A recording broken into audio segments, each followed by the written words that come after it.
ఈరోజు మన దగ్గర కూడా ఒకవేళ పాయింట్లెస్గా మీరు శ్రమను అనుభవిస్తున్నారంటే మీకు అర్థం కావట్లేదు ఏంటి, you're asking, you're demanding, I need an explanation. నాకు జవాబు కావాలి, నాతో మాట్లాడు, నేను ఎక్కడ తప్పు చేశాను.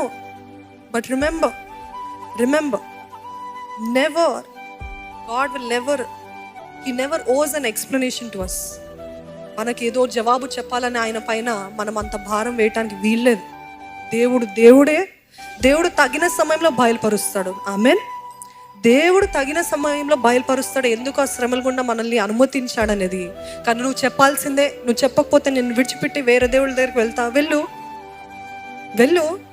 ఎవరికి నష్టం, ఎవరికి కీడు? నువ్వు నరకాన్ని ఆహ్వానిస్తే నేనేం చేయలేను అంటాడు దేవుడు. ఈరోజు we're demanding God, you give me an explanation. నాకు కారణం ఇవ్వు.